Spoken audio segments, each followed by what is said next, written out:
Hello there, Senators, and welcome back to Star Wars Democracy. Hope you all are doing well.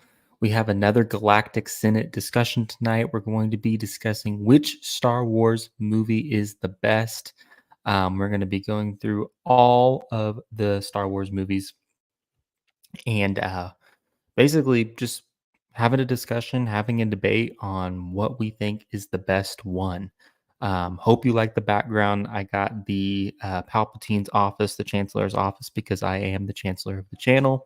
If it's a little bit laggy, you'll have to let me know. I can see my screen here. It looks like it's okay, but if it's a little bit laggy, let me know in the chat and we can make some modifications. So glad to have you all here. We have Tony here as always. Glad to see you, Tony. We have LEB. Um, Happy to see you here, LEB.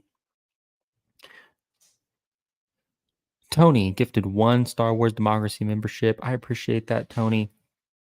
And it looks like it was supposed to go to LEB, but it went to somebody else. Nonetheless, I appreciate that, Tony, more than you will ever know. So let's go ahead and get started with talking about these movies. So I figured we could just start with the first episode, Phantom Menace. You'll have to let me know your opinions and thoughts on the Phantom Menace in the chat. I personally, so I grew up watching the Phantom Menace a lot.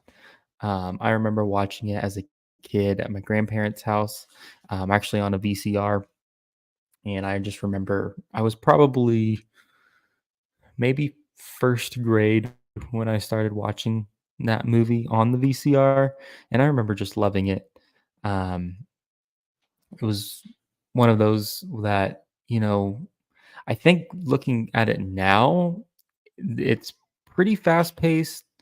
And then, of course, as a kid, you will just enjoy anything.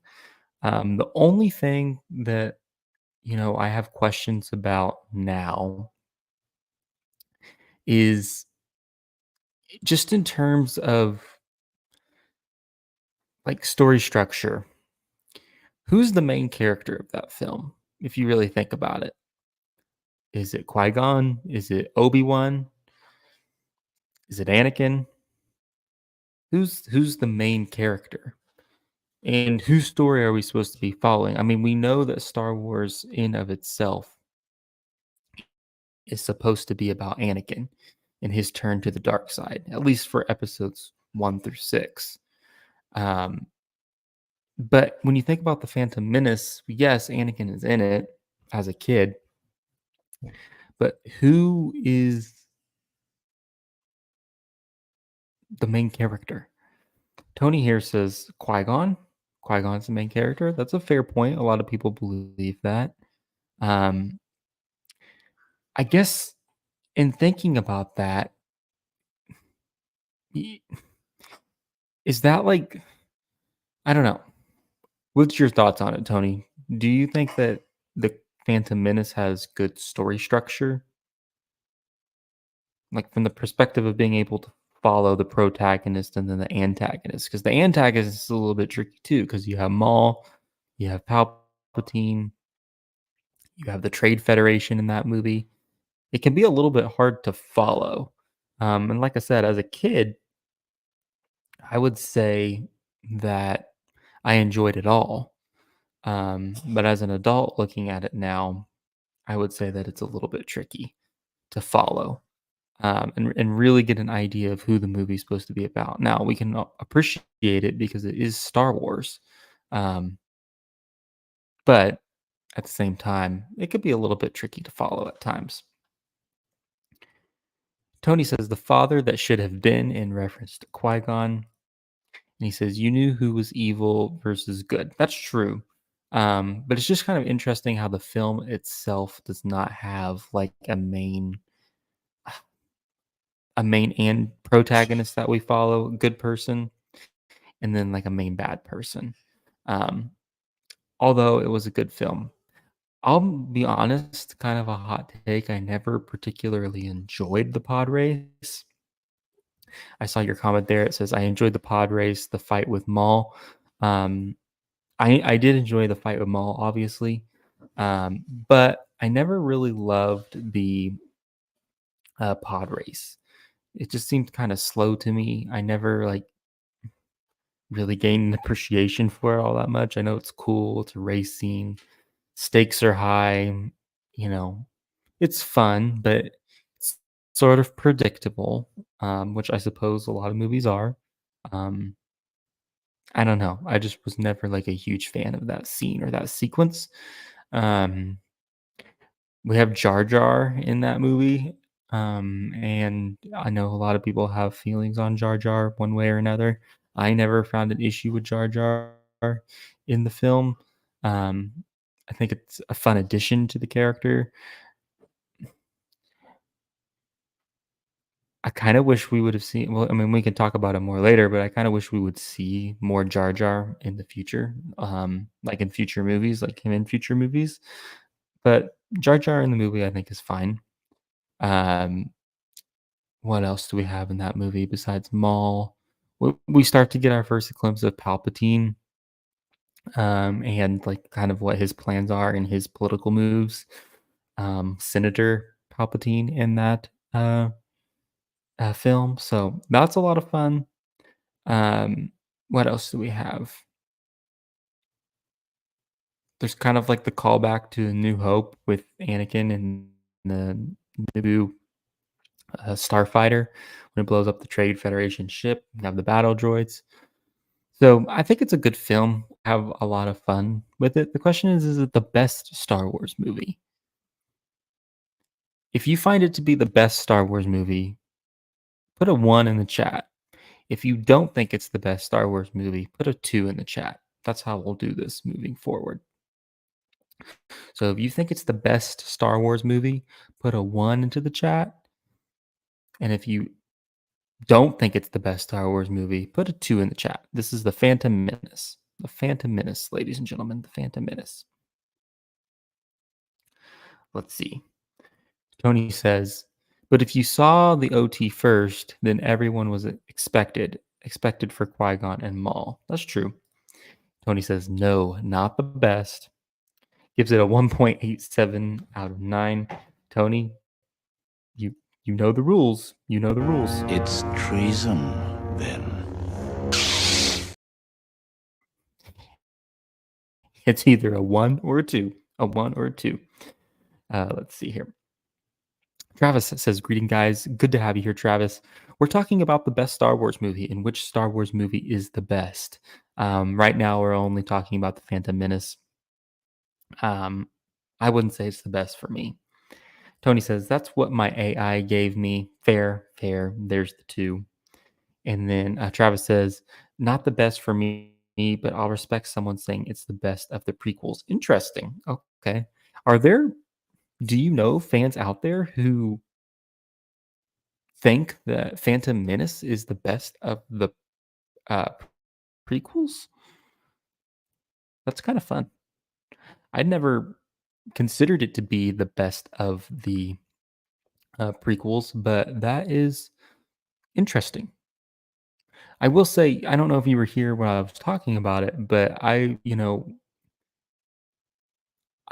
love The Phantom Menace because of nostalgia. I was telling everyone who's here that I watched it a lot with my grandparents, on VCRs, like, we'd put in the tape and, you have the opening scene where Qui-Gon, Obi-Wan ignite those lightsabers for the first time, and then they escape to Naboo and, like, that whole sequence, and then you have the mall fight scene, of course. So, really, really, really a lot of fun, and I don't know. I don't think I can confidently say that it's the best Star Wars movie, but it is a lot of fun. I'll say that. Tony says, "Now I can relax with Travis being around." Travis, a 9.99 super chat. That is actually amazing. I'm kind of speechless. Thank you so much. I appreciate it. Wow. Travis, you said the channel Hello Greedo thinks it's the best. I think of some of the practical elements make it feel more homey of the three. Oh, okay, in reference to the Phantom Menace. Thank you so much for that super chat, by the way. I appreciate it. I have to throw this in there. I love democracy. I love the Republic. That's for you, Travis. That is for Senator Travis right there. You're amazing. Thank you so much. Okay, so Hello Greedo, a YouTube channel, thinks it's the best. That's interesting. Um, hmm. I guess I didn't realize that there are people out there that would consider that the best. Um, Also says, I have an analysis for the fuel at the end. I noticed too long to put here, but I'll tell you guys sometime. Yeah, put it in the Discord. And by the way, uh, I was looking back at like some old videos, and you had mentioned um, a analysis that you had for Indiana Jones and how it was an allegory for Scripture. Put that in the Discord as well. I want to talk to you about that. I think that's really cool. But yeah, put that in the Discord and we can chat about it. Duel. I gotcha. I gotcha. So that's the Phantom Menace. Okay, so we'll move forward. Is it the best Star Wars movie? Probably not. But let's move forward. So then we have, how should we do this? Tell me in the chat. If should we go 1 through 9 and then do like Rogue One and Star Wars Story, or should we mix it up between like some prequel and then go to original sequel and mix it up a little bit more? What do you guys think? Let me know. Because I don't know if I just want to rate all of the prequels at one time, you know? Let me know in the chat. And Travis, I just have to re-highlight this. You are absolutely amazing. Appreciate that so much. The first super chat of the channel, and that means a lot. So I appreciate that. Let me know in the chat. Should we do prequels, originals, sequels? Okay, Tony, you said by trilogies. Here, let me pull up your comment. By trilogies, then each by themselves. Okay, so do you mean like we go? Do you mean we like rate the trilogy and then we go each individual movie? Tell me what you mean by that. By the way, like I said at the beginning, if I'm lagging a little bit, just let me know. I tried to put this virtual background on. I need to get a green screen, but I I need a green screen. That's pretty much it. If I'm lagging a little bit, just let me know. I can remove it. But I thought it would be a little bit fun to be place myself in the senator's office because I am the senator of this channel. And why don't we put a little bit of music on since we're just hanging out here? Let's see here. Chronological order is the best. Okay. And the funny fun gang. Hello, friend. Hello there, friend. It's nice to meet you. I don't know if we've had you in a stream before. I'm glad to have you though. What we're doing is we're just going through the different Star Wars movies and just kind of rating them and talking about which movie is the best. Okay, so chronological order. Okay, I think what we're going to do is we're going to go to episode 4. Let's go to episode 4, and then we'll do episode 7, and then we'll go back to 2. So Travis, save your comment here. Episode 2 is my second least favorite, but it was my first Star Wars film, so I always have a special place for it. Even the worst Star Wars films give you a lot of good to talk about. Absolutely. So hold on to that thought. We'll circle back to it, and we'll talk about episode 2 in a little bit. So episode 4. Episode 4, the first Star Wars movie, the movie that started it all. The movie that started it all. What are y'all thoughts on it? You see, because to me, I don't know. I've never been like a super big fan of it, if I'm just being honest. Because I don't know if it's just because it's a little bit on the older side. No offense to anybody. Or if it's just the fact that there isn't as many lightsaber duels. I mean, I don't know. It hasn't always been my favorite movie. I don't find myself like gravitating back to it, if that makes sense.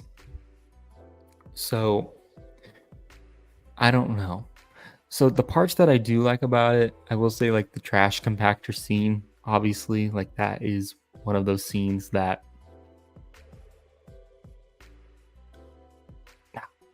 it's like nostalgic because like you think about that, I guess, when you think about this movie. I mean, the duel between Obi-Wan and Vader is pretty iconic as well. Um, Question though, and maybe this is a hot take for some people, but let me know in the chat. Do you think that the Obi-Wan Kenobi series, um, do you think that it helps episode 4 or do you think that it hinders episode 4?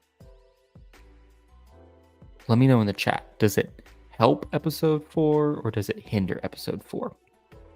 Let's see. Cool Cartoons says hi. Hello there, Cool Cartoons. Glad to have you. Let's see. Travis says episode 4 is tied with episode. Oh, I got to do math here.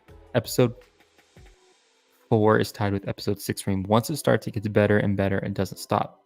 Both this and Empire suffer from a laggy start, but pick up later. Yes, I would agree with that. It's like it kind of starts out slow, and honestly, like it picks up a little bit as you go. Um, I don't know though. I would say that it's hard for me to like stay invested. It's a very cozy movie, if that makes sense. Like it's a nice one to have like on in the background when like you're not doing a ton, but you got to get some stuff done, or maybe you're trying to go to sleep, and it's like, yeah, let's just put it on the background, fall asleep to it. It's a very cozy Star Wars movie, and perhaps that's because it's the first one, but it's not like my go-to. If that makes sense. Tony says, A New Hope is a classic. It's hokey now when you see it, but it's like The Wizard of Oz, Ben-Hur. Yeah, I could see that. It's just an old classic movie. Travis says, each OG trilogy film has that one weak spot. Episode 4 has them walking in the desert. Episode 5 has them in the swamp. And episode 6 has them walking around the woods. Yeah, there's like an element. I see what you're saying. Like they can be a little bit slow. And I think like that's something too that has just like as time has gone on, we lived in a very fast-paced world, obviously. And so those movies, like while they're good, they wouldn't, maybe a hot take, but I don't know if they would necessarily hold up in today's standard. Not just because of the graphics, not just because of like the how they were filmed, but just like the story in general. It's an amazing story. Like Luke's arc from episode 4 to 6, and it all begins in 4, is so amazing. But I just don't think people would appreciate it the same way today, even if you like kind of gave it all the special effects and things like that. I think it would suffer a little bit. LEB says, I love it, but I like the others in the trilogy more. Fair enough. Return of the Jedi has the least lag of the 3, I think. I would agree with that. Well, I don't know. Empire and Return, I feel like maybe are tied for me a little bit. And we talked a little bit about this, Travis, right, in the Discord the other day. Like, for me, Return of the Jedi and Empire Strikes Back are kind of up there. I know I'm skipping ahead now, but we can pivot around a little bit. I feel like they're pretty similar to me, like in terms of my interest level, and I feel like I kind of gravitate to both of them when it comes to the original trilogy. For me, A New Hope, it's just not there. It's definitely so. If A New Hope is your favorite Star Wars movie, put a 1 in the chat. If A New Hope is not your favorite Star Wars movie, you can put a 2 in the chat, and we'll keep going. Tony says, everything Star Wars is based on items, background, ships, and comments overhead in that movie that all other Star Wars movies go to. I get it. Roll says hi. Hello there, Roll. Welcome. I'm really happy to have you. Glad to have you. LEB says, howdy. Tony says, of the 3 OT, Empire has the best pacing. I think I would agree with that, Tony. I think I would agree with that. Let's see. Travis says, every time I hear Baru call Luke's name and we hear that whimsical Star Wars theme as Luke runs over, I get goosebumps and it feels like I'm home. Yeah, it's a very, very, very cozy Star Wars movie. I will say that. It's a very cozy Star Wars movie. So we got some 2s. LAB gives it a 2, not Ellie's favorite. Roll says, I love Star Wars. Well, you are in the right place, Roll. If you love Star Wars, you are in the right place. Cool Cartoons gives it a 2. Not Cool Cartoons' favorite Star Wars movie. Fair enough. Tony says, New Hope works for me when I watch Rogue One before it. Interesting. I don't know. I can't say that I've ever watched Rogue One, then pivoted right into episode 4, Tony. But that's a really good idea. Definitely something I could try for sure. Something Creative says, opinion on CC1010. Something Creative, let me look that up really quick, and I can give you my take on it. Let me see. So I will say this, Something Creative. If you're new to the channel, I am a casual fan, so I don't always know the details, but I'm happy to look this up. Nickname Fox was a clone trooper who served as the clone commander on the Coruscant Guard during the Clone Wars. I'll have to go back and revisit that. Stay a part of the channel, Something Creative. If you have a Discord, join the Discord. You can ask me there, and I can give you a little bit more of an in-depth opinion. Tony, skipping ahead here, says, I never really liked episode 6 because of the Ewoks. We can get to that in a little bit. Let's see. Travis says, one issue with A New Hope and Empire is Leia doesn't get to do anything except be pulled around by dudes. Return of the Jedi gives her something to do, which I appreciate. Yeah, I would agree. Definitely probably the strongest film that includes Leia for sure. The shield generator on Endor wasn't a great means to protect the second Death Star. It always seems to me episode 6 was done on the cheap. Okay, we'll get there in just a little bit. Let's move forward to episode 7. So we're getting into the, dare I say it, the sequel trilogy. The sequel trilogy, ladies and gentlemen, we've made it to episode 7. What are your thoughts on episode 7? Honestly, I know people talk about episode 7 being kind of like a spin-off or knockoff, or what's the word? Put the word in the chat. Of episode 4. But I think it's its own movie, and I think that there's a lot there. I really actually like episode 7 a lot. I would say episode 7... Ooh. Should I put this hot take out there? I would say that episode 7 might be better than episode 4. Now, for the rest of the original trilogy, no. I would say episodes 5 and 6 are pretty high up there for me. But I would say that at least for episode 7, it's up there. And I would say that it's probably better than episode 4, in my opinion. Let's see. Tony says, I like the sequels.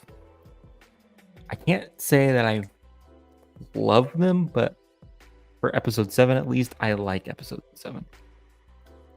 Travis says, in terms of pacing and accessibility, episode 7 is the best. There's no fat on it and does so much so well. I would agree. I would definitely agree. It is a very fast-paced movie, and I appreciate that about episode 7. Cool Cartoon says, episode 7 was all right. Not my favorite, but not bad. Fair enough, Cool Cartoons. Ellie says, it's the best part of the sequels and is my favorite, but it still doesn't make it to my top 10. Oh. Okay. Top 10. Okay, so how many movies are there? Now I'm doing math. If you have 9 movies in the Skywalker saga, and then you have Rogue One and Solo, 11. So are you saying if it doesn't make it into your top 10 movie, that makes it the last one, LEB?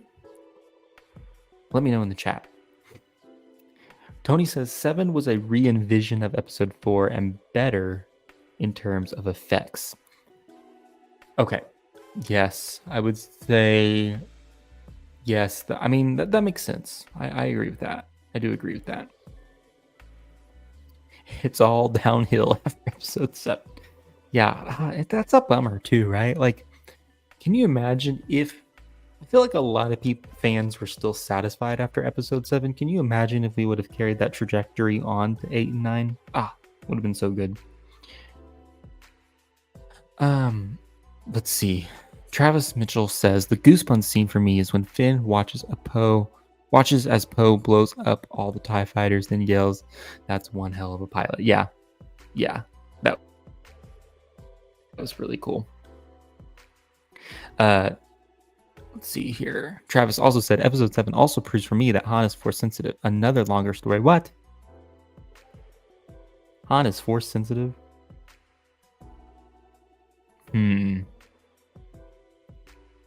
That's a hot take. Travis. That's a hot take. Ellie says, I believe there are 13 Star Wars movies. It makes it to my 10 spots. Sorry for the confusion. Okay, yeah, if you count... Are you counting the Clone Wars in that? LEB, Clone Wars movie, and then the old Clone Wars movie? Because then that would make 13. So if it makes it to your top 10 spot, no worries about the confusion, by the way. I was just wondering. So interesting. Okay, so it makes it to that top 10, that 10th spot. Fair enough. What it could have been with better direction. Oh well, yeah. Oh well, right? I mean, it is what it is at this point. I feel like as fans, we kind of just have to accept it and move on. But we can say that, it's a good movie, right? It's a good movie. It's probably the best out of the sequels. And I think that we could probably all agree with that. It says there's 15 movies, 1 through 9, Rogue One, Solo, Holiday Special, Clone Wars, Caravan of Courage, and then Battle for Endor. Yeah, okay, so there's more. We just keep adding more. That's great. I think for the purposes of this experiment here, we might just stick with 1 through 9, Rogue One, and Solo. We'll leave it at 11 for the purposes of this. So let's see here. Okay, so let me know in the chat if The Force Awakens, Episode 7, is your favorite Star Wars movie. Put a 1 in the chat. If it's not your favorite Star Wars movie, put a 2 in the chat. And then we'll move on. Let's see here. Tony says, if I view the sequels as a love story between Kylo and Rey, it works for me. Okay. But what they did with the legacy characters was sad. Should have just used new characters instead. Yeah, I kind of not to dive too deep into that, Tony, but I kind of agree with you. If they would have just left Luke, Han, Leia, all of them out and just went with new characters, it probably would have been received better. In fact, I know it would have been received better. Let's see. Cool Cartoons says 2. LEB says 2. So let's see. Oh, this is in regard to this comment. So I never watched the holiday special because I know I would cringe so hard that I die. And then I think Tony says me too. And then Tony gave it a 2 as well. Okay, so we got to move on. Attack of the Clones. Prequel trilogy. We're back at the prequels. Attack of the Clones. What do you all think of Attack of the Clones? I got to find your comment again, Travis. Let's see here. Let's see.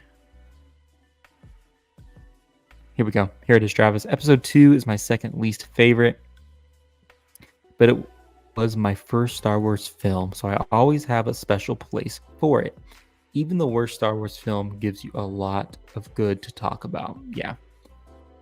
Interesting. So I will say, I'm trying to think of when I watched this one. So I didn't have this one on VCR.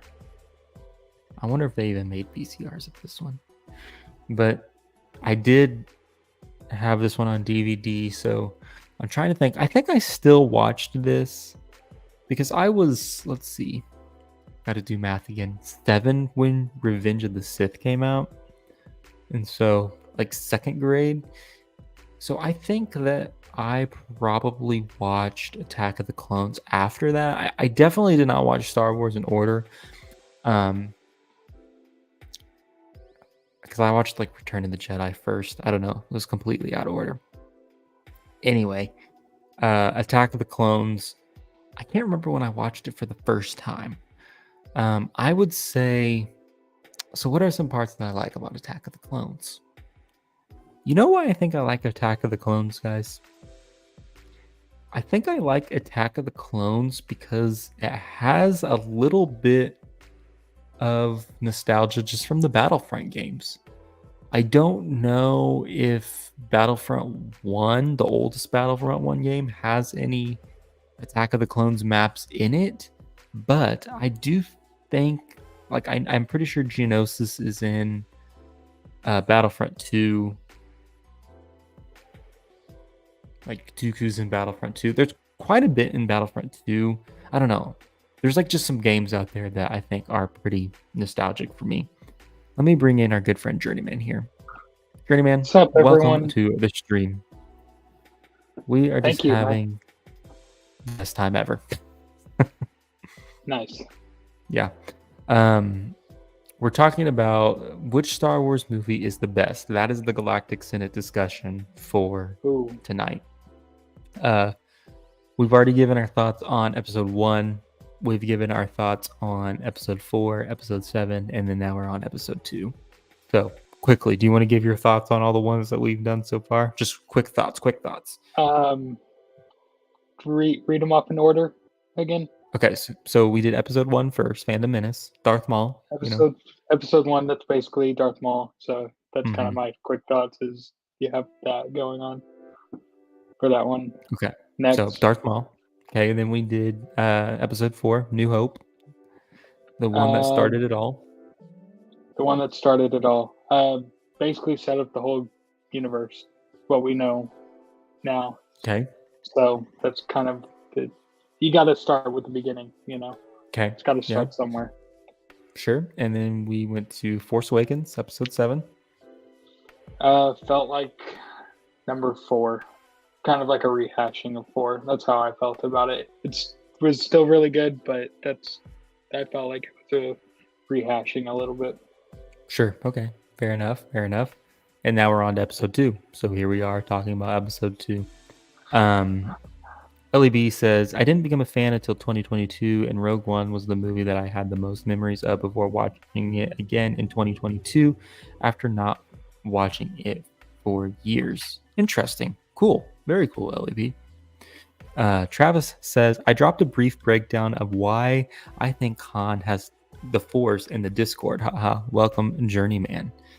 Yeah, he was saying that he thinks Han Solo's Force sensitive, and I'm like, please drop that in the Discord because we need to chat about that. So, let's see. In terms of likability, I find myself grabbing onto all 3 leads of the sequels faster than the original films. Interesting. And then Cool Cartoons is jumping the gun here and say, I'd say Return of the Jedi was the best movie in my opinion. Okay, we're talking about episode 2 though.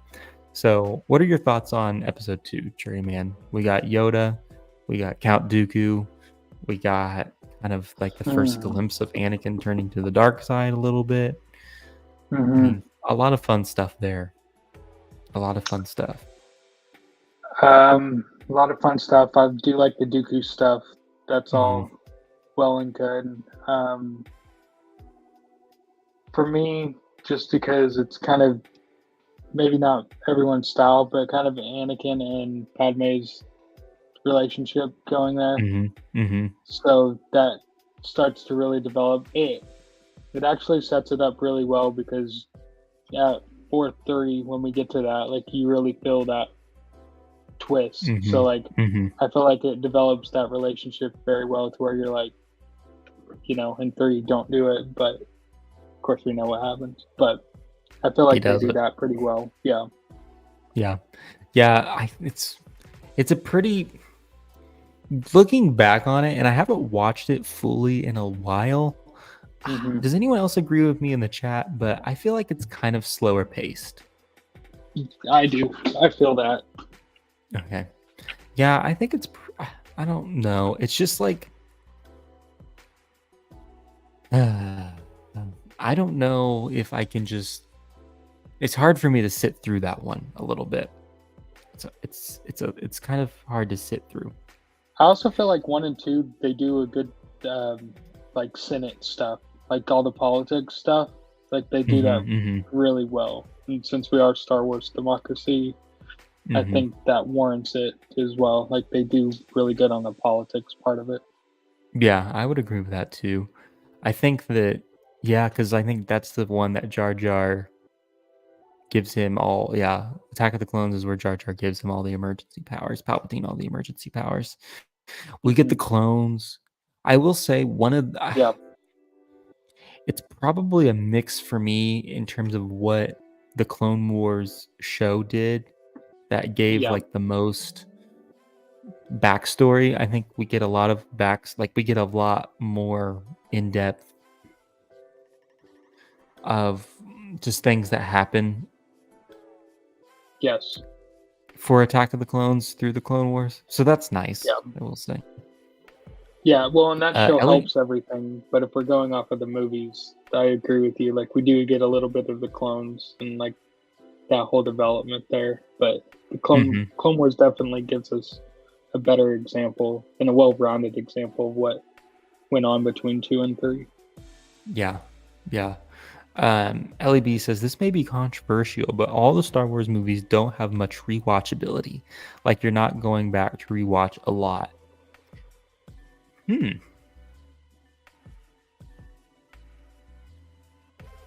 Interesting, Ellie B. I will say, like, I don't find myself going back and rewatching them a lot. Um, once or twice a year, I probably watch the movies. Um, the shows are a little bit different. Like, depending on if I'm working on a video or I'm wanting to have a conversation with somebody, I might go watch the shows more. I will say, like, the World Between Worlds, I revisit a lot. The Mortis arc, I revisit a lot. I want to go back and revisit the Ahsoka show. Uh, but yeah, like the movies, I mean, I guess I would agree. I think Cool Cartoon says that they agree as well. Like, there may not be like a ton of rewatchability for um the movies. I don't know. What's your take on that? I definitely, I think the watchability or the what's the word, like you can pretty much quote a lot of it back.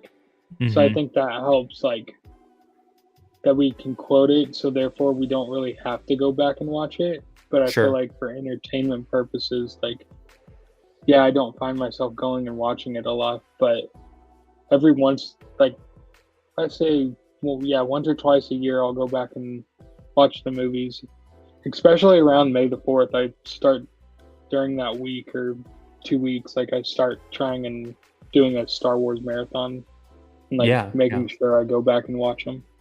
Yeah. No, I mean, I think that there's rewatchability to them, but I think like as we start to get more and more in depth of the shows and stuff, like those are kind of where my attention lies. But I do need to make an effort to go rewatch them. Um, okay, so Attack of the Clones, kind of getting back on topic here. Like Hmm. one thing I really like the fight with Yoda and Dooku is really cool. One thing I wish they would really do more of is go into depth of Dooku's character in that movie. I don't know if you agree with that or not. Yeah, I would agree with that. We kind of needed to see more of that. However, I feel like they kind of did his character justice for Clone Wars, stuff like that as Mm-hmm. well. And Mm-hmm. then they also gave us um, the shorts for Jedi um, with Ahsoka and Dooku's arc, Mm-hmm. um, whatever show that was. Yeah. So that show kind of ended it for Dooku, like his kind of story for it. But Mm-hmm. Mm-hmm. that's a lot of the Yeah. background that I feel like they do good on. Travis says, I've worked professionally as a video editor and can tell you why it feels slow. There's long expository scenes which are padded with overly long action scenes that do little to progress the story. Goes on to say, for instance, if you go from Jango Kenobi's fighting, Ben throwing the beacon, Fett arriving to Geonosis, and reveal Ben on the asteroid, removing the space fight improves drastically. But I Okay, would so argue if you gave everything away, I'm not saying it wouldn't improve it, but then that's where I get into Padme and Anakin's relationship. Like those long expository scenes are kind of what help set up 3. That'd be my argument. yeah, I don't know. There's just something about it. It feels very, very slow. I think the beauty behind Star Wars is it's although I guess like the prequels didn't get a lot of love when they first came out, but it's like looking back on them now, you can get an appreciation for Yeah. how they help each other. Like when they've all, it's kind of Yes. like when we complain about movies or series coming out weekly, and it's like if they would just all come out together, it would be different. And it's kind of like with the prequels, like you can get an appreciation of them if you watch them all together. But I could see like if they were coming out, how they did slowly every 3 years, Yeah, it could I be a think little bit that's slow. yeah.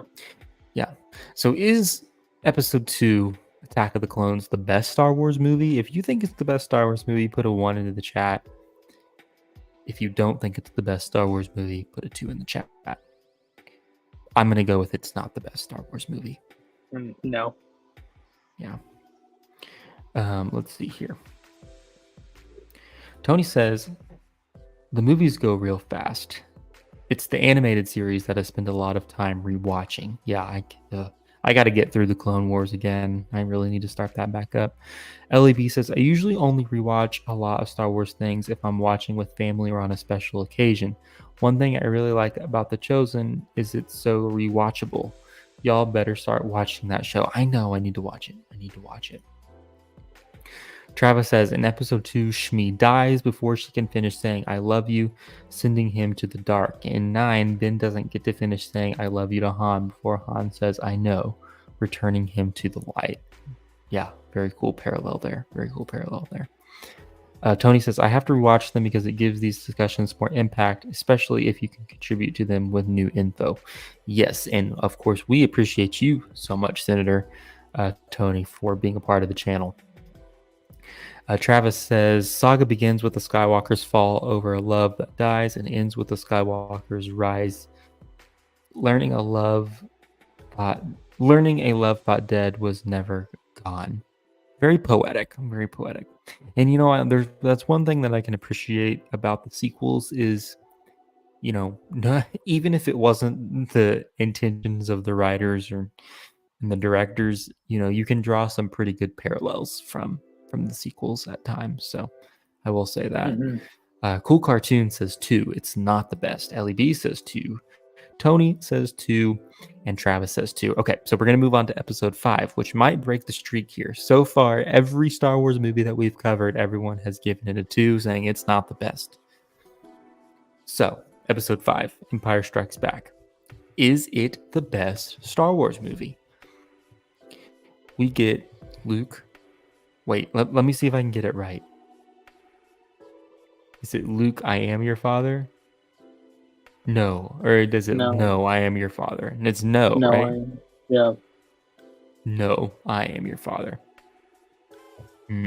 Okay. Yeah. Interesting. So, yeah, he says, no, I am your father. There you go, Travis. So you get that line. Can you imagine being in that theater when that line gets released? I would have been mind blown at that point. Even still a little bit, I'm like, how's this guy? How's that possible? Even with all the knowledge we have, like I just couldn't imagine being in that theater. Mm-hmm. I know, like it would be pretty crazy to be able to experience that. Tony says, I lived through that. Did you get to watch it in theaters, Tony? And tell us what your reaction was. They say, Tony said, let's convince Ryan to start a rewatch party to view all the Chosen episodes. Okay, maybe. I'm sure that I would love it. Travis says, Luke, I am your father is, however, in the comic book adaptation. Okay, interesting. What do you think of episode 5? Is it the best Star Wars movie? It's up there. it's definitely up there. I mean, you have that moment, the reveal. You have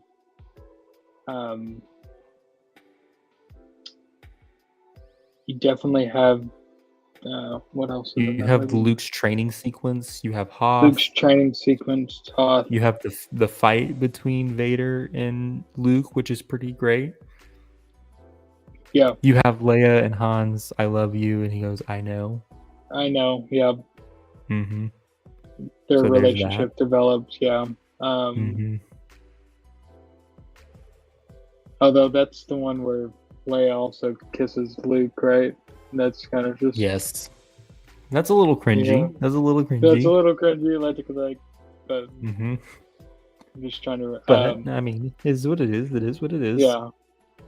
You had the trash compactor scene. I know that's kind of No, an trash underrated one, compactor but is episode 4 oh, that's because we episode already 4. talked about that. Yeah. Sorry, Mhm. my bad. I do like that scene though. Yeah. Yeah, it's really up there. I mean, you really do have a lot of development with Vader at that point too. Yeah. I like Luke's training scene. I think a Mhm. lot. You just get a lot of wisdom from Yoda, and at that point, you understand his character as well. So I wanted to highlight this message from Travis. Travis says, Episode 5 introduces my favorite character in Lando, and the third act on Cloud City is epic. It's the first 2 acts, however, that just lag for me despite being good.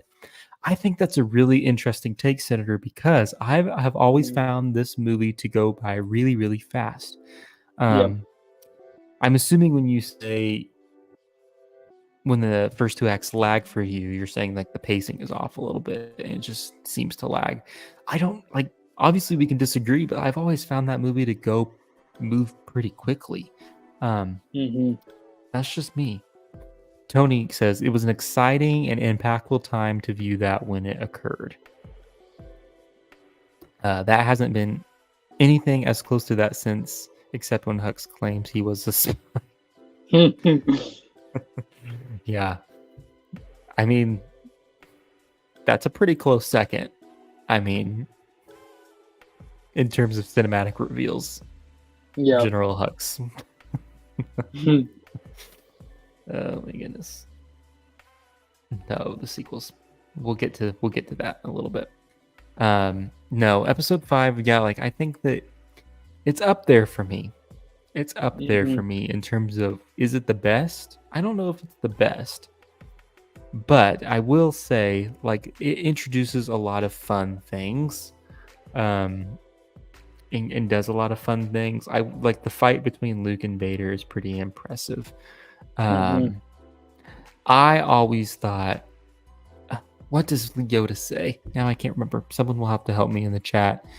But when Luke leaves, you have Obi-Wan and Yoda, and Yoda's like, no, wait, Obi-Wan says, no, I know what he says. That boy is our only hope, or our last hope.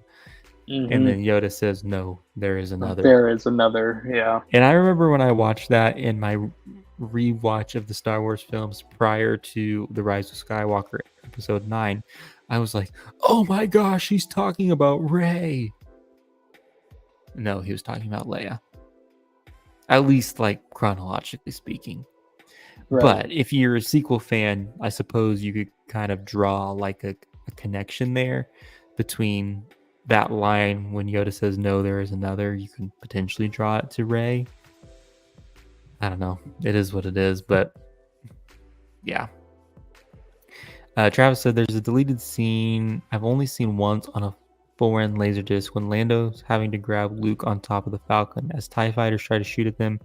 There's screenshots of it online. Interesting. Very cool.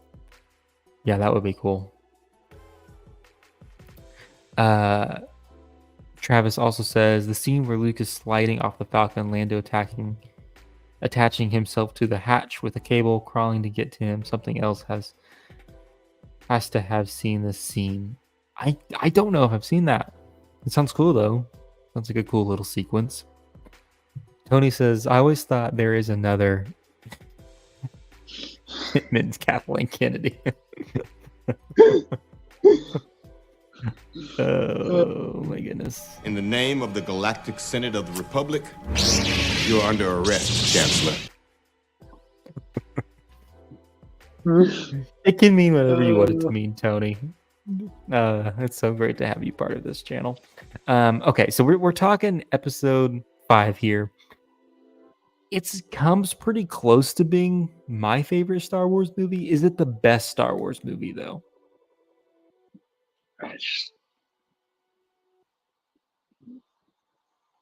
It's very close.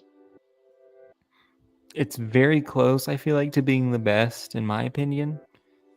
I think But I think the overwhelming thing about that movie is just, in my opinion, it's the reveal of Vader or of Anakin at that point. Vader, Anakin, like, no, I am your father. Like, that's such a shocking reveal. Yeah. And plus, everything around it kind of does it justice to build up to that point. Yeah. Well, I mean, what do you guys think in the chat, Senators? Would you say this is the best Star Wars movie? We have yet to get a 1. We've yet to have anybody vote and give a 1. So I'm curious, is Episode 5, Empire Strikes Back, the best Star Wars movie in your opinion? Maybe not your favorite, but is it the best? Oh, LEB gives it a 2. I want honest reviews here, not us. Your honest reviews. Ooh, Episode 5 is my number 1 prior to Episode 3 coming out. Is that your favorite, though, Tony, or is this the best Star Wars film? Because we're talking, what is the best Star Wars movie? LEB says, Episode 5 is my second favorite Star Wars movie, though. See, and I got to be careful here, too, because I keep thinking of it in terms of what's my favorite, but we're talking about what is the best made Star Wars movie? The best made Star Wars movie. That's, Oh, here we go. Tony says the best is 5. The best Star Wars movie is 5.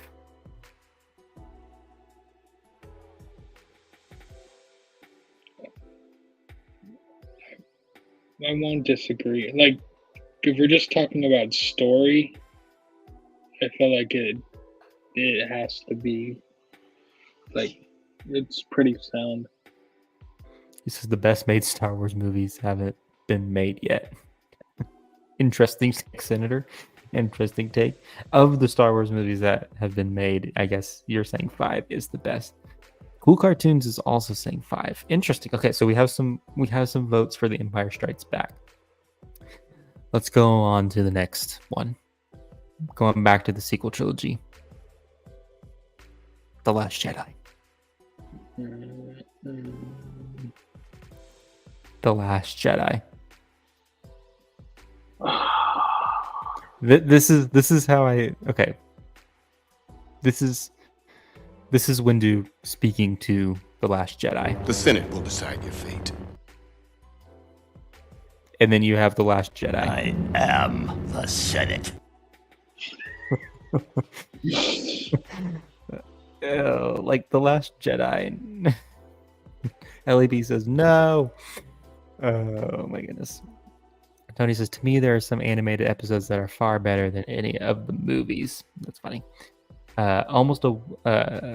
Travis is almost a 1 for me on episode 7, but not quite. Interesting. Oh, hot take. Episode 8.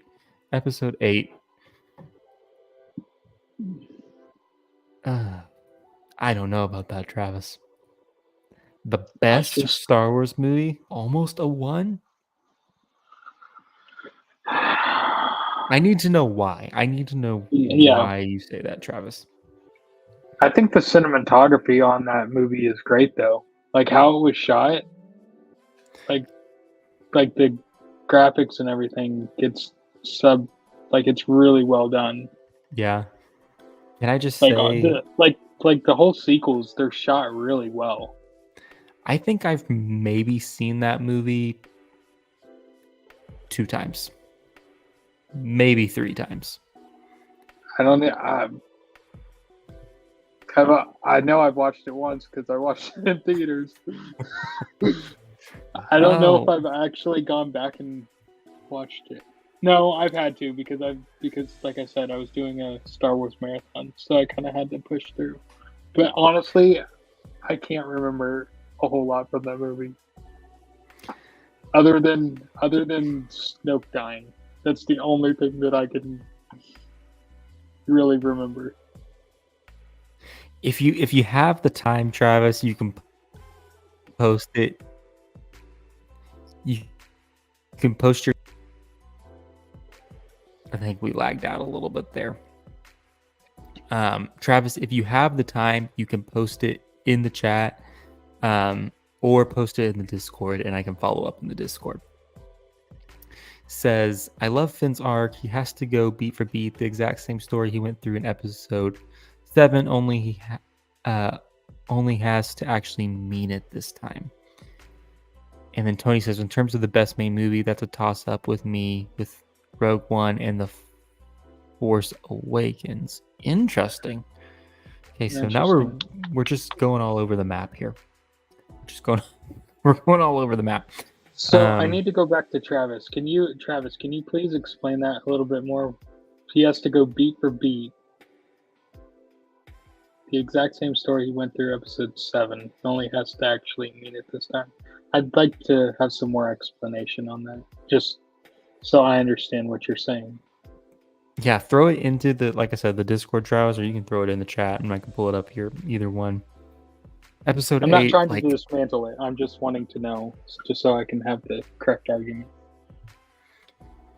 Okay, can I have a hot take? A slightly hot take? Sure. I really, really, really, really want to love this movie. Honestly. 8? Yes. I want to love this movie. The part I struggle with is Luke. I think it all hinges on Luke for me. Yeah.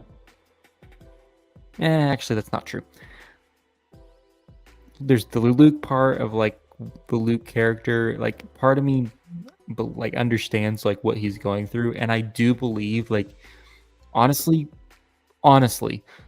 in the next 5 years when we get like Dave Filoni's movie and like some of these movies that are coming out, like that could make all the difference in how I perceive episode 8. You know. Yes. They have a real opportunity to, I think, really suck fans some in light on it. Yeah. and shine some light on it. I also just cannot understand the creative decision to kill Snoke. Yeah, like I don't get that. Such an interesting character that we still don't know a lot about, and there was just so much potential there. So that hurts.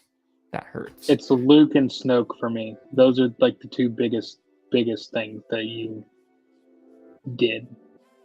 Yeah. So for me, I can confidently say, in my opinion, this is not the best Star Wars movie. Well, and it doesn't.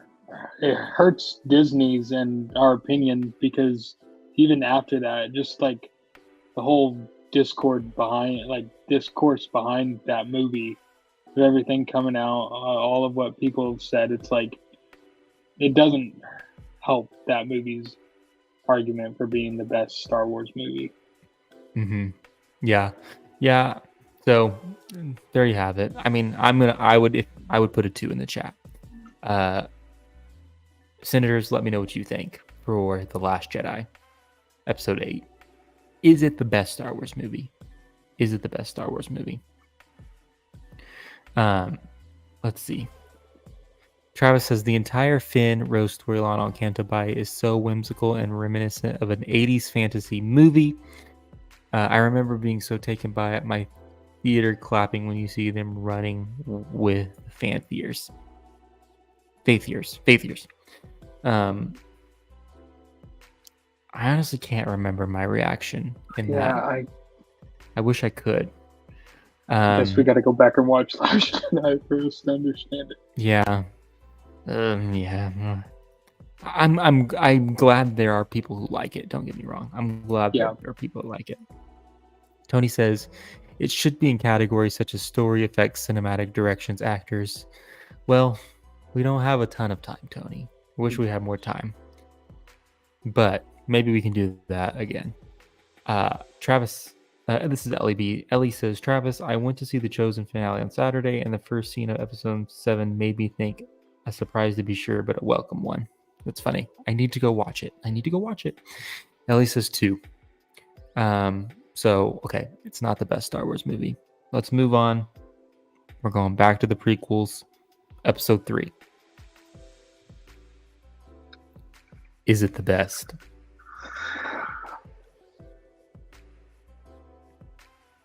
Is it the best? It's a simple question. Not your favorite, but is it the best?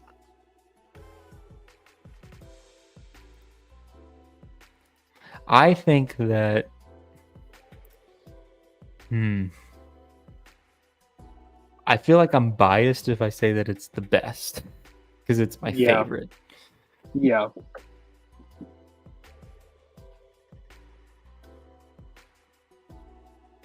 So I don't know. What do you all think, sinners? I think we need some opinions. Senator Tony has spoken. He gives it a 1. He says it's the best Star Wars movie. Now you're saying it's the best Star Wars movie, Tony, not just because it's your favorite, but because it actually is the best. That's Correct? just really hard. It's my favorite. I love that movie so much. I'm going to say this because it is my favorite Star Wars movie. And so, am I biased? Perhaps a little bit. It's one of those movies that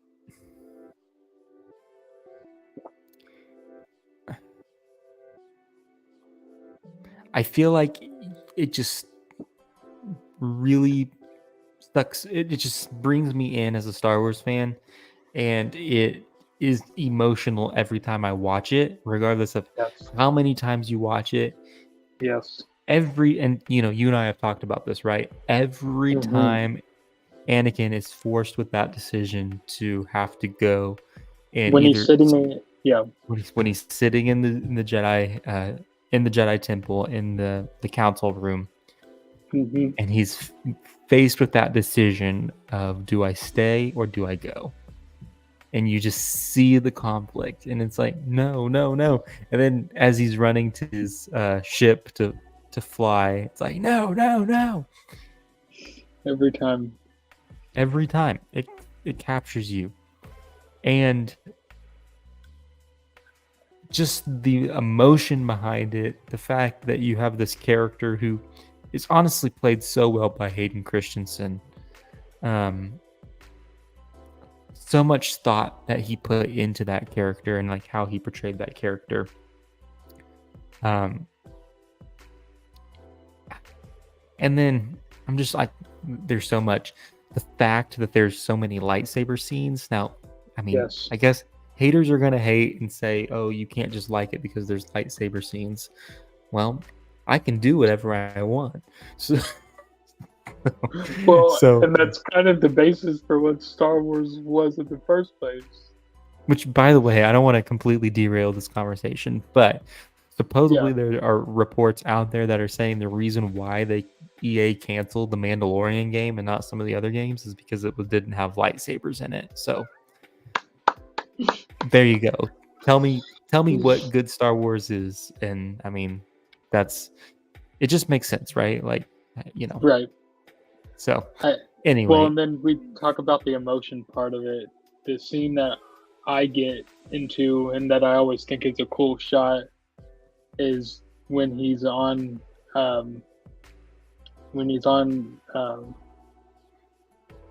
gosh, I keep forgetting the planet's name. The red planet where they Mustafar. Yeah. Mustafar, sorry. When he's on Mustafar and he's Palpatine said, "Hey, all these people are here. You might want to basically go kill them." And he turns back around towards the camera, and he has the glowing Sith red eyes. You realize like like we are seeing that Vader come out fully now. Mhm. Like he is Mhm. entrenched in it so much. And Yeah. that scene always gets me. I'm like, now, like, you're now gone. Not Mhm. completely, because there's always still a little bit of Anakin in him, but you're now Well, so I was lost at that point. yeah, I was watching Star Wars Theory video today. I guess because he was covering an article on an Empire article where they did an interview with Hayden. And speaking of the Sith eyes, I guess like that was Hayden's idea. George was kind of like hesitant about it at first, and Hayden was like, I think this would be a really good idea, like visually to show it. And Oh, George was like, yeah, I don't think so. And then a couple days later, he's like, yeah, we're gonna do it, basically. So it's cool that that was Hayden's idea. So I love it. yeah. Um. Anyway, yeah. There's the lightsaber fights. You have Grievous. And this is one thing I want to bring up too. Tony says, when I watch Revenge of the Sith, I always watch the fan edit combining the Siege of Mandalore intertwined with the movie. It makes it a 5-hour movie, but gives it so much more depth. Where can I find Yes. this, Tony? Because I would love to be able to watch that. So you'll have to let me know maybe in the Discord where I can find it. Yeah, I'd put it in the So Discord. I'd like to watch it as well. yeah, you'll have to let us know. Okay, so I'm just gonna post the one in the chat. Yeah. There you go. There's the one. This is the best Star Wars movie, hands down. This is it's not only my favorite, but it's the best, and I think that there's substance behind that. Substance, and it's the quotability too for me. Like there's The so much, quotability. like so many quotes come out of this movie. Like this I one. am the Senate. I like it. Yeah. Goodness. Okay, let's move on. Well, let me know in the chat, actually, senators, is this the best Star Wars movie? Tony gave it a 1. Travis, I need to know what your take is, because I don't know if you've given us your full take on which one is the best yet. So you have to let us know. Let us know. Let's see. Moving on. So episode 3. Ooh. Travis says 1 for me. While it's not my favorite, it's so undeniably iconic and well done that I can't argue with it, unlike Empire. Well done, Interesting. Travis. Well done. He also You've said done he well. dropped his take on Finn in the Discord as well. Oh, okay. Cool. Yeah, I'll have to go check that out. Yeah. For everybody who's there, or people who are just popping in, there should be a link to the Discord in this live stream. So if you go to the description, there's a link to the Discord. It's free. Just click on it, join it. And yeah, we can carry on the discussion from there. We don't have to just talk over the stream here. We can talk anytime on the Discord. So a lot of fun over there. Okay, episode 6. So we went from episode 3, we're going to episode 6. I mean, I've already given my take, so I guess at this point we're kind of just It's up we're to just me. here. I mean, did you say it's the best? Wait, you don't think it's the best Star Wars movie? Number 6. No, I'm just saying for episode 3. Did you say it was the best Star Wars movie? No, 3. Yes, for 3. Okay. Yes. Yeah, sure. So episode 6 then, like let's talk about it at least. Episode 6. This is the first Star Wars movie that I actually ever saw, to be honest. Just throwing that out there.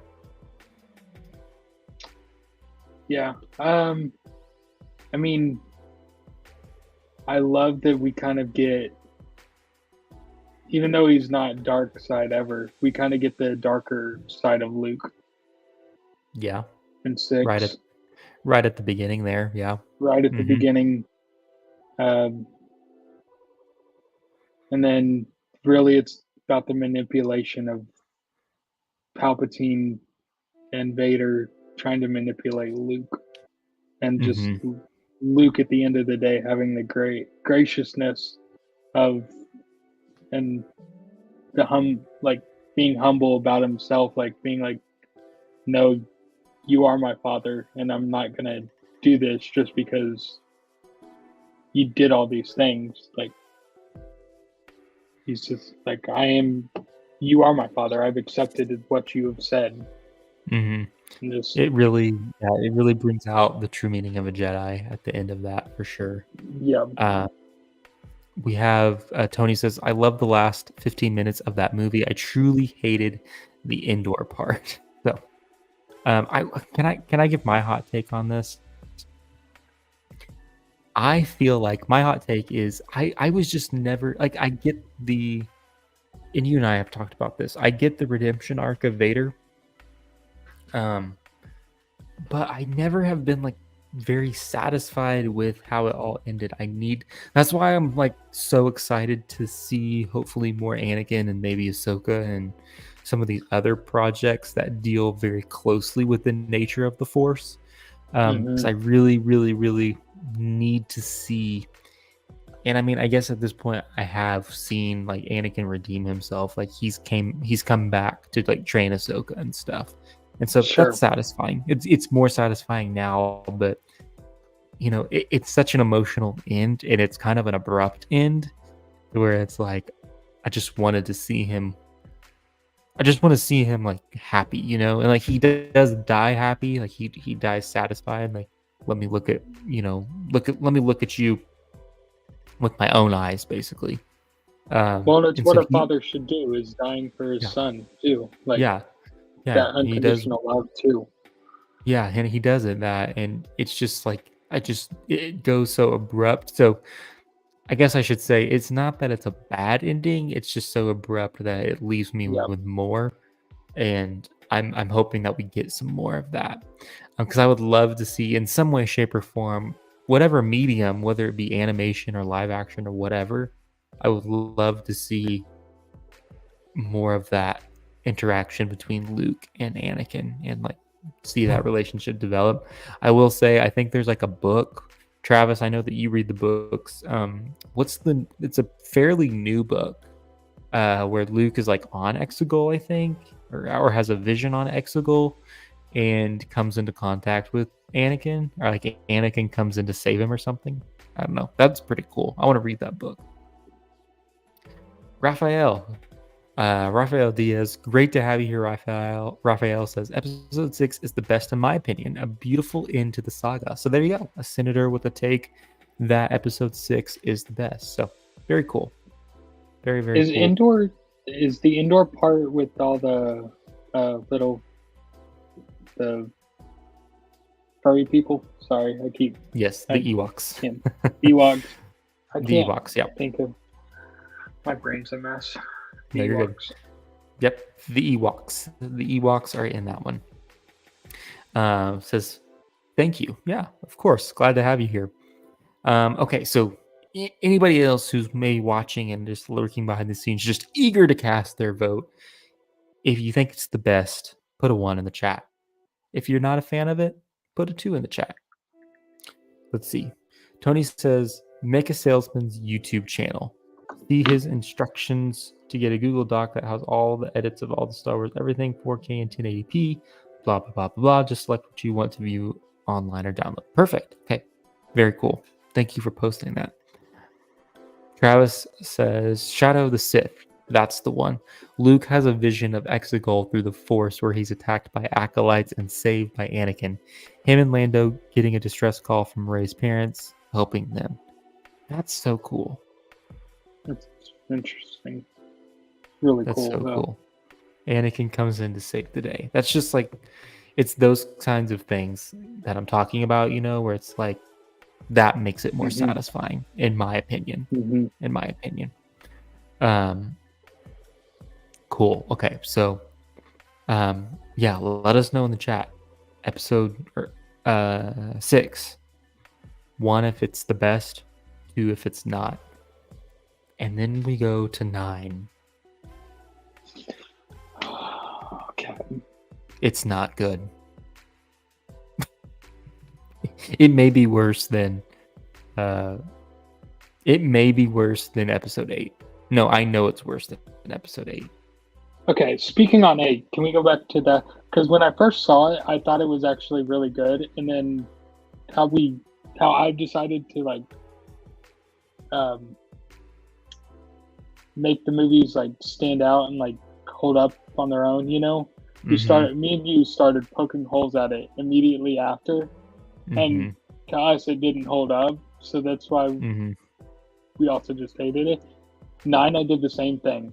I like really liked it when I first saw it, and then immediately, just because it, first of all, it kind of redid everything that 8 did. So that's why I like it better than 8 for sure. But then also, like, you start poking holes in that movie, and you're just kind of like, okay, like, it's kind of like better than 8. But it's like, okay, I guess that's just the patchwork. Like, it doesn't really. Yeah, it's kind of like, it's not great. Yeah. I have to back up a little bit. So Raphael cast a vote of 1, saying it's the best. LAB says 2. Travis says 1, and then Tony says 2. And Tony says, we're split. Journeyman has to be the tie-breaking vote for Return of the Jedi, episode 6. Jedi. It's not. I don't think it's necessarily the best. For putting them in order, I'd probably since we're just on this stream, like, it's probably 3rd. I don't think I give it a 2. I give it a 2 for this if we're ranking it. Okay, there you go. Put the gavels in the chat. By the way, if you're a member of this channel, you have access to custom emojis. So Travis, Tony, I know you're here. Throw those gavels in the chat if you can. Let's gavel that decision in. You have also a couple other custom emojis on there. Backing up a little bit more. Raphael says, I do understand what you're saying about the abrupt ending, and I hope we can see more of the relationship between Anakin and Luke. It would be awesome to see Anakin speaking to Luke as a Force ghost. Yes, 100%. That's exactly what I'm talking about, Raphael. Where have you been all my life? I want all 3 of them having a conversation. Anakin, Luke, and Ahsoka all having a conversation. That'd be so great. I want to see Leia too, because like she also never really got to see even Leia, and be with her mother or father. So yeah. Let's see. Travis says episode 9 feels like watching someone play a video game while skipping cutscenes. It's a series of objectives and MacGuffins with so little actual story. Yes.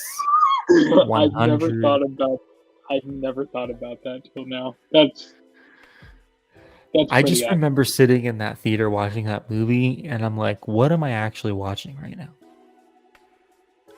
And I vividly remember watching that movie now, and I'm like, I'm sitting there saying, do I actually like this, or is it just because there's a lot of cool nostalgia? Is it actually good, or? I was just thinking after the movie, like, yeah, basically redid everything that 8 did, so I feel better. I wasn't actually thinking about how great or worse it was. I'm just like, it kind of redid some of the things I didn't like in 8. So I remember watching it and thinking, why do I care? And I think that specifically goes to the heart of what you're saying here, Travis, is it's like there's no story, and so it doesn't actually make me care about anything. Well, go to the next comment, because I think that talks about kind of why. It says, at first I was actually shocked they brought Sidious back, but after contemplating it, I realized how that completely undermines the sacrifice Anakin made for the galaxy to destroy Sidious. Yes, okay, Raphael, I agree with you mostly. There is part of me, however, that has to believe and think that this was always part of Palpatine's plan, especially now as they're expounding on it in all these projects, is like, and we've talked about it, like Travis has talked about it a lot, the Sith's goal is to prolong their material existence. So it's not necessarily shocking, necessarily shocking that he prolongs his material existence. But I 100% agree with you that it does undermine Anakin's sacrifice. But I have another but. But they can make it better in future projects as well. Because if Anakin is elevated to the position of the Father, the overseer of the cosmic force, the very essence of the force itself, that is bigger than anything that he did in his material life and makes him truly the chosen one. You know what I mean? Well, and if you remember the rumors leading up to that movie, is we were potentially going to get some people back, like for the movie. Like Anakin was supposed to be, like a lot of Jedis were supposed to be there, and that's why we hear all the voices, I think. And so we're potentially supposed to see all that, and that's kind of was like really unsatisfying. Is you have that fan cut of all the Jedi showing up and kind of using the Force through Rey.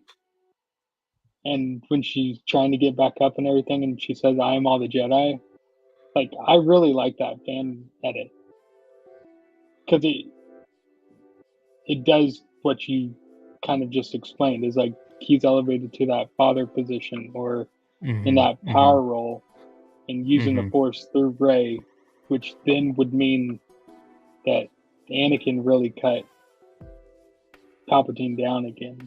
Like, yeah, it's not Rey doing it. Yeah, no, it makes sense. It makes sense.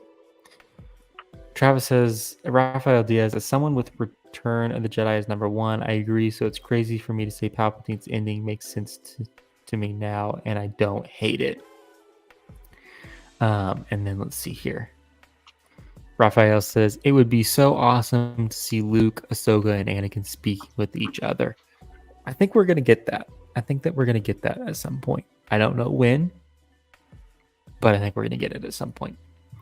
LEB says, episode 9 is my least favorite. I really don't like it. It doesn't really make any sense. 100% agree with you, LEB. I would say in terms of like quality of movie, like, is there a lot of like fun things in it? Yes, which probably elevates it a little bit higher for me personally, in my opinion. But I will say, just in terms of like actual movie and like how it's made and stuff, it's a terrible movie. It doesn't make any sense at all. I also remember in the trailer, didn't they show Darkside Rey, and we got her for like 2.5 seconds? Yeah. And I'm like, oh, what is that? Okay. So silly. I mean, we went to the Death Star. We went to... it's just like... And can someone please explain to me this Rey doing this? With the dagger? Like, she stood in one specific spot. It doesn't make any sense. It's like trying to do any adventure game. Like, oh my goodness. She kind of looked like she was doing the Shadow of the Colossus. If anyone's played that game, she's trying to find her direction where she's going. It's very silly. Raphael says, I see what you're saying. Yeah, I do understand that given who Sidious is, in a sense, it makes sense that Sidious would have a backup plan given he was trying to learn how to have immortality. Yeah, I mean, is it the best way to explain it? No, but it is what it is, so. Tony says, apparently Palpatine is the overall sage... apparently Palpatine is the overall saga character when you include the upcoming Acolyte, where we might see Darth Plagueis and Palpatine end on episode 9. Yeah, Palpatine is very much a part of Star Wars. You can't deny that.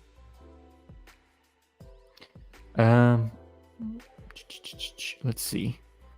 Here you go. Here's a question from the Senator Travis to us.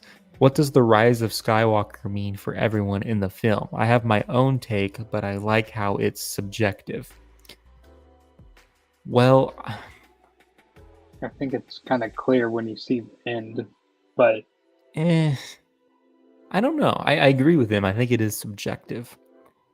I think to me, what I take away from that, because I really don't love the whole Rey Skywalker thing, is the rise of Skywalker to me is the legacy of Anakin, which, well, let me back up. The bloodline legacy of Anakin is Ben Solo. And I think that is kind of like the rise of Skywalker, is we see the legacy of Anakin, the bloodline legacy of Anakin rise up and make a sacrifice and do the right thing ultimately. Does that make sense? Yeah, okay. Yeah. What's so, and I'm actually like, y'all can make fun of me in the chat, but I'm kind of like drawing this parallel now, especially as we're thinking about the movies collectively. It's very poetic in the sense that in the same way that Anakin dies doing a good, like sacrificing himself for Luke, Ben also does that and sacrifices himself to save Rey. That's So true. it's like a very Skywalker thing to do. And then Luke ultimately sacrifices himself too. So it's like there's a theme of how the Skywalkers kick the can. They make a sacrifice. I don't know. Yeah. Let's see. Tony says, should have been the end of the Sith instead of the rise of Skywalker. Yeah, I really hope they don't do anything else with the Sith. Travis says, the rise for me is Luke finally raising his X-Wing out of the water even after death. Oh. Rey showing him that even in death, we can learn. Rey using Red 5 to lead the galaxy out of the darkness. I mean, that's a cool take for sure. I mean, I guess I never really thought of that, but it is very subjective, Travis, like you said, in the sense that I think a lot of people can form their own opinions of it and make of it what they want, in a sense. I will say I did like that scene though. Luke raising it out of the water. That was good. With Yoda's theme. Oh, yeah. Very cool. Very cool. Yeah. Well, we were going to rate Rogue One and Solo, but honestly, at this point, I think I think we've all casted our votes on what we think the best is. Let's see. Tony says Travis is good for giving us a different view. Yeah, Travis is absolutely the best. And I just have to highlight this again. Travis, you didn't see this journey, man, but Travis gave a $9.99 super chat towards the beginning of the stream. So just a round of applause to Travis. Much and then, appreciated. Yeah, the first super chat that I've ever gotten doing a live. And so I appreciate that so much. It means a lot. And then we had Tony gift a Star Wars Democracy membership. So nice. Our senators are just being super, super generous. I really appreciate you both. Can't tell you how much I appreciate you both for doing those and gifting those. It means a whole lot. So just to recap, we talked a lot about the movies. I think the consensus for this particular group, unless there's a senator out there who just passionately and vehemently disagrees with me, I think we came to the consensus that Revenge of the Sith is just the best Star Wars movie that was ever made. You may disagree with me. But you may or may not get the "You're Under Arrest" video played for you if you disagree with me. Or, I mean, because I am the chancellor of this channel, therefore I am also the Senate. I am the Senate. So you can have your opinions, but ultimately I am the chancellor. So there will be Raphael says, I really do like your channel. I have subscribed. I love talking Star Wars. I appreciate it, Raphael. Glad you have subscribed. If you have a Discord, I don't know if you're here when I was talking about the Discord, but there's a link to the Discord in the description of this video. Click on that link and you can come join our Discord and we can continue the conversation over there. We don't have to be done. And then also the best way to support this channel is to become a channel member. So if you want to become a true senator of the channel, just hit that join button on my channel page. It's $2.99 a month. You'll get access to the loyalty badges that like Tony and Travis have. You'll get access to the custom emojis, early access to videos, priority reply to comments. Awesome, Raphael. So Raphael says, "Oh, cool! I do have Discord. I'll definitely join." Yeah, hit that link. And one really cool thing, Raphael, too, and anybody else in the chat about being a member is you do have the ability to, when you become a member, to join our Galactic Senate Chamber. It's an audio channel. We just had our first meeting last week. Journeyman, Tony, Travis was all there. It was a lot of fun. I don't know if you had fun, Travis or Tony. Journeyman, I had a lot of fun, like just getting to talk to you guys audibly and not over the stream. So it was a lot of fun. It was definitely a lot of fun. Yep. We'll have to do it this week again too. On Wednesday after the Bad Batch airs, we'll talk about our thoughts, and not in person but over audio, just on what we think of the episode. While you're here, Journeyman, any thoughts on who the return could be? That's the episode title this week, is The Return. So I think we kind of talked about it during that audio. I think the return is the Crosshair kind of returning into the fold with the Bad Batch. yeah, a lot of people are saying it's Asajj Ventress, though. I wouldn't hate it. I think that'd be really cool. Yeah, I think it would be cool as well. But I just don't know. It seems too early. I feel like Dave and that team, or whatever team he has doing those episodes, I feel like he likes to do double meanings for his shows and episodes. Yeah, it's true. So we have 8 people viewing right now. Let's see if we can get 8 answers in the chat. 8 people. Tell me who you think the return is. Who is returning in this week's episode of The Bad Batch? Raphael says, "Oh, how are you guys liking Bad Batch season 3 so far? For me, I'm really enjoying it. Definitely the best season so far, in my opinion." 100% agree with you, Raphael. Just like I was telling the other guys in other streams and Journeyman, one thing I have really found compelling about this season is Omega. I feel like she's going on that same kind of arc. Actually, Mike, a guy who loves Star Wars, who also has a fantastic channel, was talking about this, and he was basically talking about what you said, Journeyman, and I gave you a shout out in his stream, is like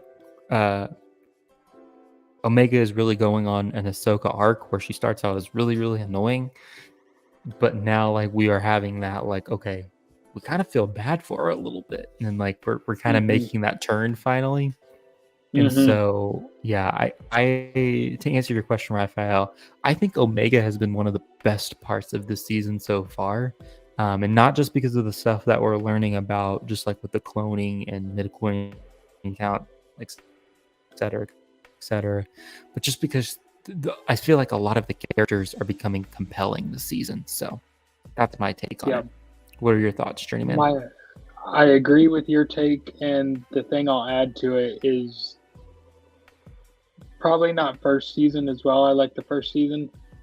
I think there's still some filler in there, and we still have episodes left, but they've been really focused on the main storyline for this season. So it hasn't been too fillery.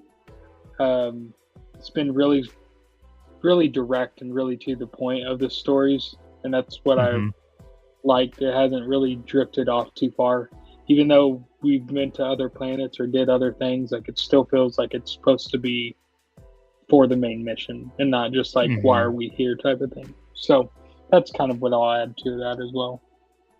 Yeah, no, fair take as well. Fair take. What do we got here? Tony says it's just a couple of donuts per month. So yeah, if you want to become a channel member, a true senator of the channel, it's just a couple of donuts. You just gotta give up half a Starbucks coffee. $2.99. No, I appreciate all the support from you guys, no matter what. It's just a lot of fun being able to talk Star Wars without any of that stuff. So yes, thank you. Fun times. Travis says, I think the return could be Ventress to build the tension of the batch's reunion. I could see a Ventress episode to space it out like they did with the Ryloth Hera-centric episode in season 1. Interesting. So do you think the return... Do you think the return, Travis, is basically going to be Ventress in like a solo episode? Or do you think like we're going to see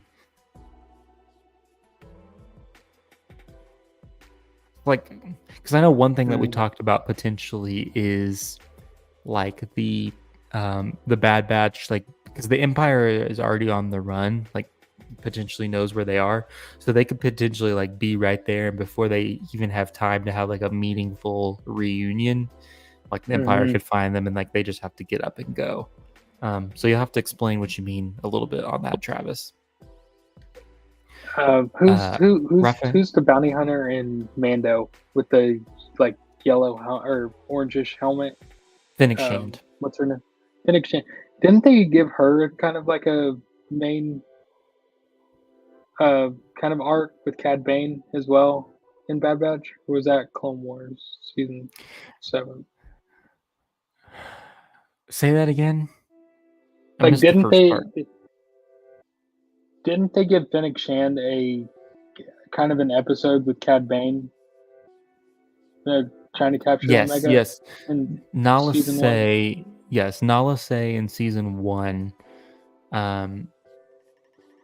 hired Fennec to capture Omega to protect her, to bring her back. It could be like that. Yeah, you mean for Asajj? Yeah, well, not saying perfectly, but I'm just saying like that kind of. I can't remember the episode too well, but it felt more like it was her kind of story, within that episode.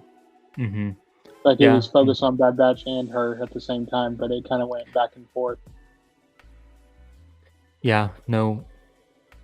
I don't know. It'll be interesting because like a lot of people are saying that it's going to be Asajj Ventress or maybe even Cad Bane or Fennec, and I'm like, I kind of just think it's going to be the reunion between Crosshair and the rest of the batch. Let's see. Travis says, what type of donut? The best type of muffin and the best type of muffin. What's the best type of donut and best type of muffin? Best type of donut, I'm going to have to go with a maple something. Probably like a Long John or something, but I'm going maple. Whatever. That's at least my favorite. What's your favorite? And a chocolate chip muffin. I don't do like blueberry or anything like that. So I don't eat muffins, so I've never really had one, to be honest with you. So, but I would. You've never had a muffin? Nope, never had one. I'd probably do chocolate chip though, just because I'm very basic like that. And then also basic with donuts is glazed donut. So I'm a very basic boy. Okay, basic boy. In the name of the Galactic Senate of the Republic, you're under arrest, Chancellor. Basic boy, that's what we can call me now. It's treason, then.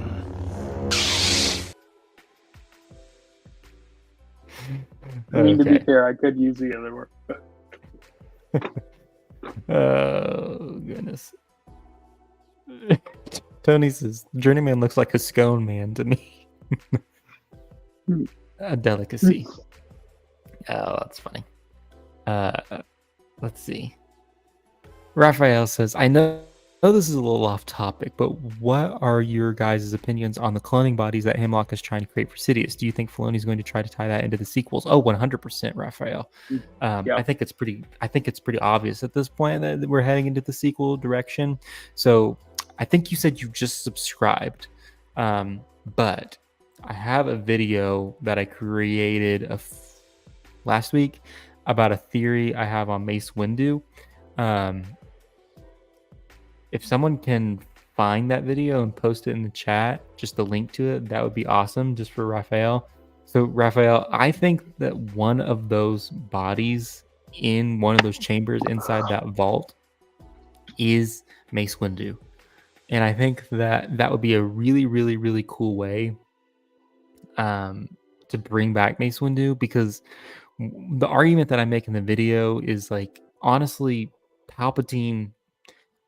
Okay, without knowing about Project Necromancer, it makes sense that like Palpatine would have just forgot about uh, Mace Windu. But even if Palpatine had the slightest thought that Windu could have survived, I think that he would have went and tried to find his body. And I mean, even if Mace isn't like alive and walking around, I mean, he could have lost limbs. They could have captured his body and taken it to Tantus. And who knows? Like, they used Luke's hand to clone. So maybe they just need like just Windu's body. He doesn't even need to be alive. So I think inside one of those chambers is Mace Windu. But again, I have a video about it. You can go watch the video. The videos will explain it a lot more than I can explain it here. Sup says, yo, Star Wars, bet. What's up, Sup?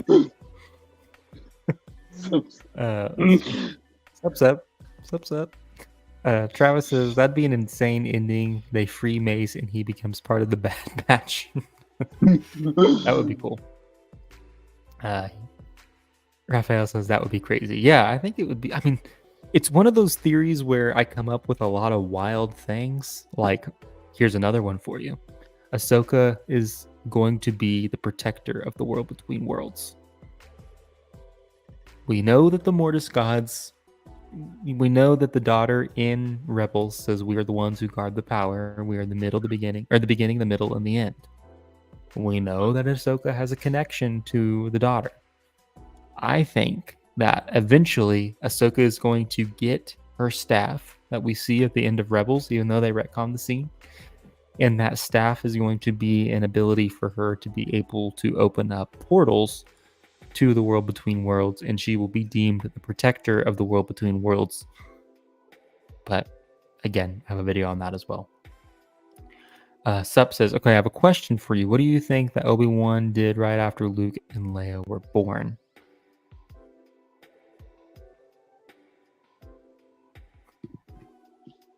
What did he do after Luke and Leia were born? Well, I don't think there's a lot of time that passes.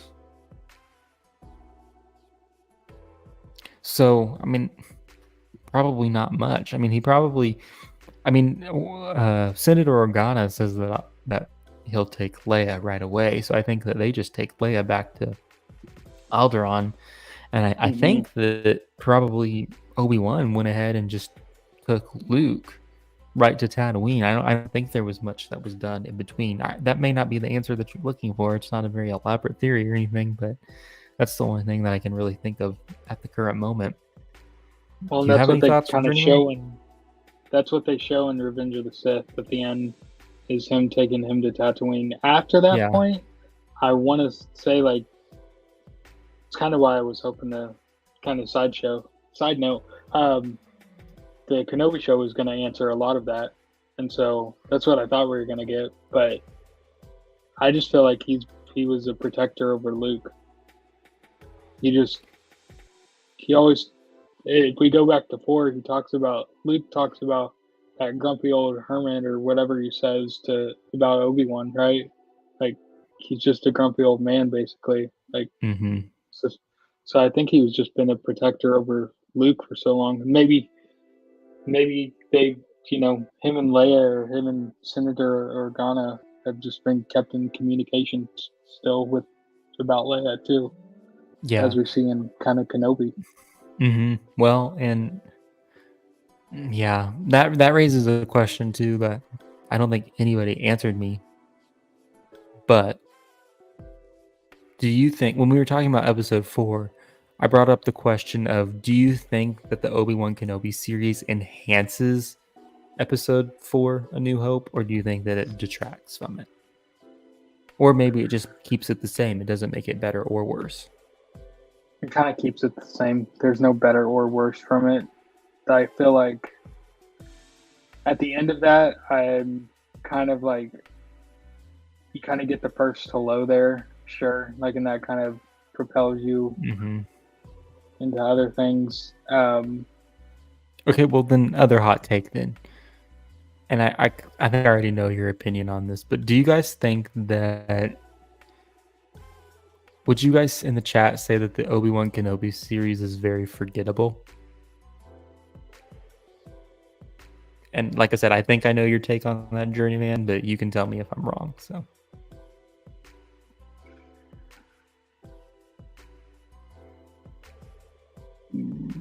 for the most part, yeah. There's like certain things I sort of remember, but I can't remember a whole lot.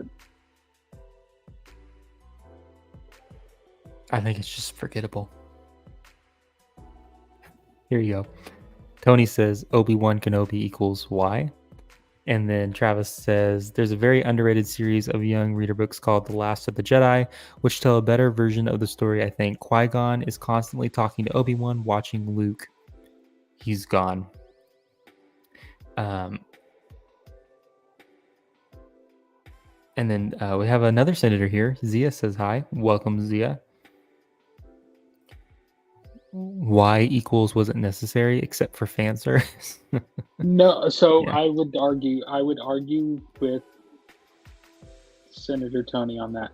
I think fans have been sure it might be fan service, but fans have been wanting the question to that answered for so long in between 3 and 4 because there was such a big mystery or such a big drama about it. Like, what was he actually doing? You know, there's been stories written or comics or whatever it is, like what he could be doing, but we wanted to actually see it. And so there was a big outcry. Why now? You could say like fan service and just the money for it, and they didn't really care. But I have always, after watching 3, I have always wondered why, or not why, but like what he was doing, what they were all 3 doing, him, Luke, and Leia, like all what they were doing. And so that sort of answered a lot of questions, but how it was executed was not. Done. Yeah. Travis, circling back to his comment here, there's an underrated series of books called The Last of the Jedi. I think that is something that if they make a Kenobi series season 2, which I don't know if they will, but if they do, I really hope we go into depth on Qui-Gon constantly talking to Obi-Wan. I think that would be very cool.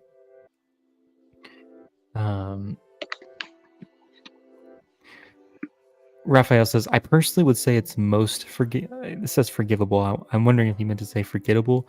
I think they could just forget about a lot of the things they did, such as Reva's character. Oh my gosh. See, I even forgot about Reva until you just... gosh, yes. Until you brought it up again. And other unnecessary parts they added. Yeah, it's just not good. I'm like, curious what your take is on this, Travis, but... Like, honestly, what I remember from that show is Vader ripping the ship down, and then at the end, him saying hello there. And then, actually, one more, then Vader's walk through the village. Vader's walk through the village was pretty cool. I'll give it that. Listen, it's constructive criticism. You got to praise the things that are worthy of praise, and things that are not good, you gotta criticize it. So, let's see.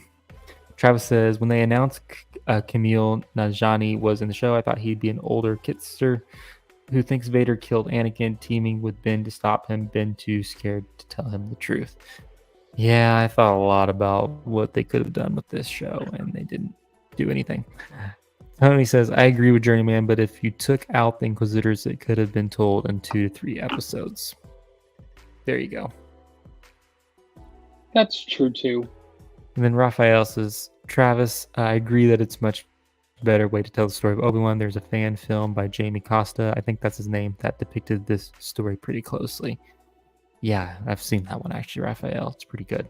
I think I haven't watched the fan film for that one. Yeah, you should. It's pretty good, but that sums it up right there perfectly. And Journeyman knows this about me, but the whole movie seems like a fan film, in my opinion. Yep. And then Raphael says there were some memorable and cool parts, but a lot of bad. Yeah, 100% agree. Alrighty, well, again, I appreciate you all for coming. The best way to support the channel is to become a channel member. Like I said earlier, you get access to the loyalty badges like you see Travis and Tony have in the chat. Really, really fun way to stand out amongst the crowd. You also get access to custom emojis, which Travis, Tony, if you have those custom emojis, throw them in the chat and everyone can kind of get a glimpse of what those look like. You get access, a priority reply to comments on my videos, members only polls, early access to videos. And then the coolest thing is you get access to the Galactic Senate Chamber in the audio Discord where we can chat. And you can chat with the rest of the senators about different things Star Wars. We're going to do a chat on Wednesday. And we're going to chat about our thoughts on the Bad Batch episode. What are we on? Episode 5? Yes, the Bad Batch episode 5. Mm-hmm. And then for those new senators who are around and maybe just subscribed, we're going to do a stream on Thursday. Journeyman, I got a stream on Thursday this week instead of Friday. So let's stream on Thursday. We'll give other reactions to the Bad Batch episode 5. And then any other news that has came out about Star Wars we'll cover in that stream as well. So a lot of fun stuff coming. I really appreciate you all being here. Should we motion to adjourn? I think we should motion to adjourn. All right. Well, that is everything. I appreciate you all. We're going to go ahead and motion to adjourn the stream. May the force be with you always.